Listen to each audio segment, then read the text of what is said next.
the missing piece of the puzzle. When the police found out that a young boy who had been kidnapped 20 years ago was actually alive, they couldn't believe it. The kid had been raised by another couple who were now shocked beyond belief when they received a visit from the police. "You have no idea what this is about," they said. They knocked on every door, called every friend and relative, but there was no trace of the money where. He read through the details of the case, studying the pictures of the missing family. There was the mother, Sarah. She was a teacher. Then there was the father, Mark. He worked at the local hospital. And then there was the missing kid, Ben. They explained the situation and asked if she remembered anything more. "I remember," the woman replied immediately, "but I didn't want to come forward all those years ago. I didn't want to get involved."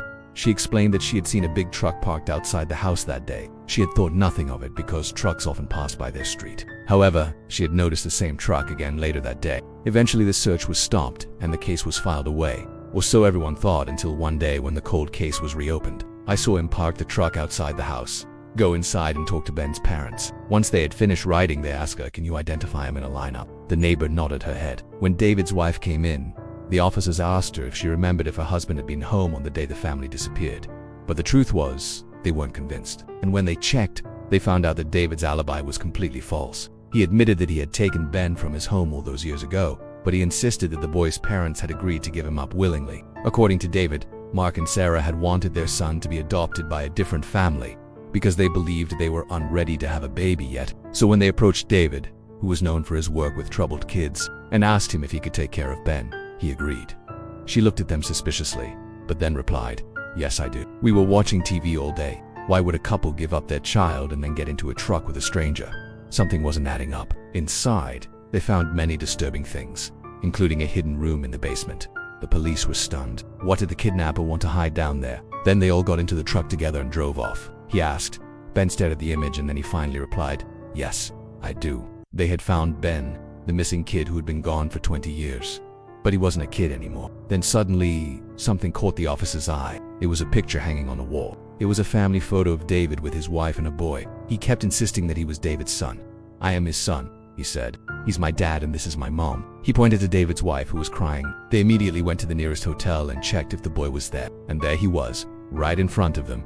"It was Ben. I don't understand," he said. "I don't remember any of this." So they decided to bring him to a psychologist to try and figure out what had happened to him. But when they arrived at David's house, the kidnapper and his wife had already fled. He was 24 years old and looked nothing like the cute kid from the pictures. They even showed him a picture of his real parents.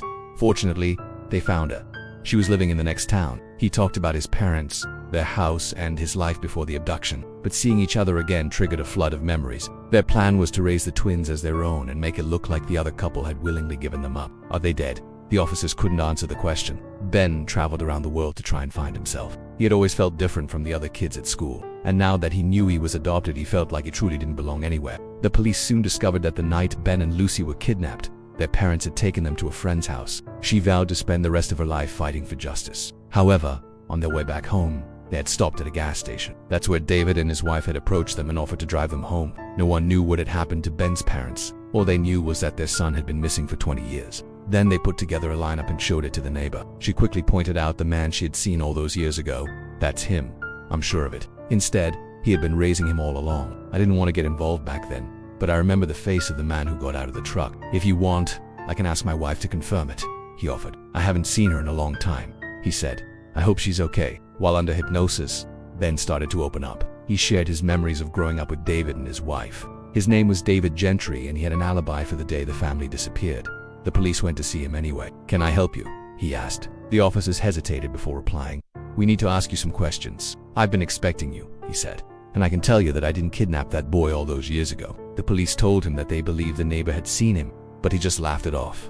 "I'll never forget it." The neighbor described the man in detail. But little did they know that the boy they had raised for all those years was not the same anymore. It had been a while since Officer Johnson had worked on such a strange case. In fact, it was so unusual that he wasn't even sure if it would make the news. There was a neighbor who claimed to have seen someone suspicious around the house the day the family went missing. And according to the notes in the file, the person in question was driving a large truck. It was about a missing person who had disappeared decades ago. He had been only 4 years old when his parents went missing. The last place they were seen was in their car leaving the supermarket. But shortly after, the vehicle was found abandoned at the side of the road and nobody ever saw the parents or their son again. For the first few days, everyone looked everywhere for them. At the local police station, the officer in charge pulled up the old file. "I don't think any of us expected this call today," Officer Johnson told his partner. He had personally known Ben's parents and had been close friends with them, so he felt like he knew the missing child as well. "We have no idea where to start looking," he added, sighing. But fortunately, there was one lead that the police hadn't followed up on all those years ago. So Officer Johnson and his partner paid a visit to the neighbor. The neighbor said she was at home at the time. Officer Johnson and his partner took down everything she said. Meanwhile, thanks to the description the neighbor had given them, the police were able to create a composite sketch of the kidnapper. However, when the police ran a background check on the man, they got a big surprise. David lived in a big house on the outskirts of town. When the officers arrived, he welcomed them in. He also told them that he had been in the area when the family disappeared, but he was visiting a friend, not abducting anyone.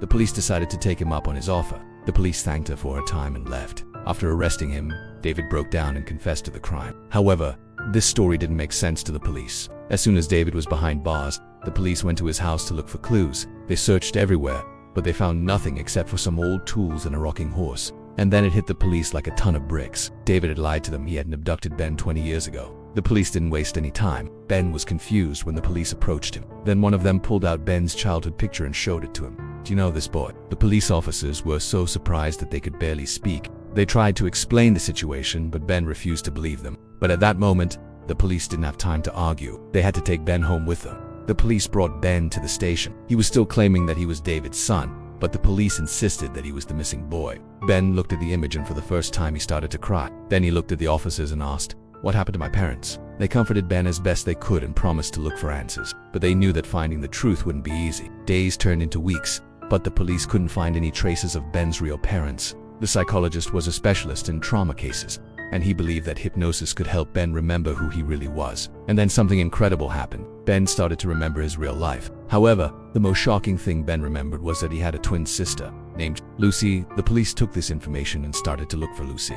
When they brought Ben and Lucy together, the siblings were shocked. Neither of them had known the other existed. Finally, the pieces of the puzzle were falling into place. But instead of taking the children home, David and his wife had taken them to his house and locked them in the basement. Unfortunately for David and his wife, the plan didn't work, and after 20 years, they were finally brought to justice. As for Ben and his sister, they decided to live separate lives. On the other hand, Lucy threw herself into her studies and eventually became a lawyer. Even though they had endured unimaginable pain, both twins managed to build happy and successful lives for themselves.